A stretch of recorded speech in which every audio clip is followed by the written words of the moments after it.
ফ্যানশো কলেজের এক ছাত্রী যিনি গত মাসে নিখোঁজ হয়েছিলেন, তার মৃতদেহ পোর্ট ব্রুসের একটি সমুদ্র সৈকতে উদ্ধার করা হয়েছে। নিধুয়া মুক্তাদির গত 4 ডিসেম্বর নিখোঁজ হন বলে রিপোর্ট করা হয়। তার একদিন আগে তাকে শেষবার ফকক্লিফ রোডে দেখা গিয়েছিল, যা পোর্ট স্ট্যানলি থেকে প্রায় 5 কিলোমিটার উত্তর পূর্বে অবস্থিত।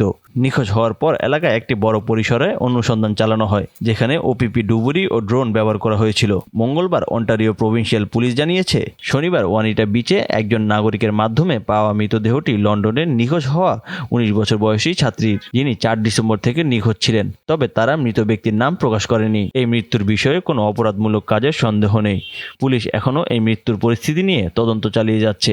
একটি বিবৃতি জানিয়েছে অন্টারিও প্রভিন্সিয়াল পুলিশ। নিধুয়া মুক্তাদিরের ভাই Abraham Muktadir the London Free প্রেসকে ফোনে জানিয়েছে যে তিনি পুলিশের কাছ থেকে তার বোনের মৃতদেহ পাওয়ার সংক্রান্ত খবর পেয়েছেন। তিনি উদ্ধার কাজে অংশগ্রহণ নেওয়া সকলের প্রতি কৃতজ্ঞতা প্রকাশ করেছেন। উল্লেখ করে বলেন, নিখোঁজ হওয়ার ঘটনা নিয়ে চ্যালেঞ্জ সত্ত্বেও তারা কঠোর পরিশ্রম করেছেন। তিনি বলেন, আমরা সত্যিই আপনাদের কৃতজ্ঞ, ধন্যবাদ। আমি শুধু বলতে চাই, সে খুব সাহসী এবং শক্তিশালী ছিল, সবসময়ই ছিল।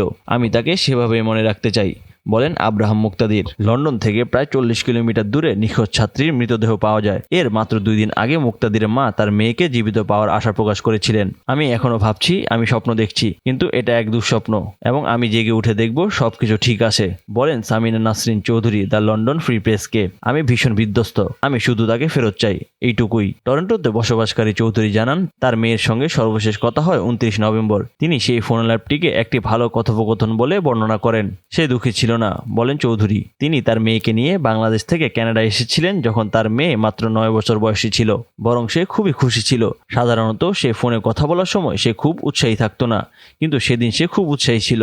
ডিসেম্বরে লন্ডন পুলিশ একটি সিসিটিভি ছবি প্রকাশ করেছিল, যেখানে মুক্তাদিরকে কালো জ্যাকেট, বেগুনি হুডি, গোলাপি সাদা স্কার্ফ এবং সাদা জুতা পরে একটি সাদা ব্যাকপ্যাক ও সুটকেস বহন করতে দেখা গিয়েছিল।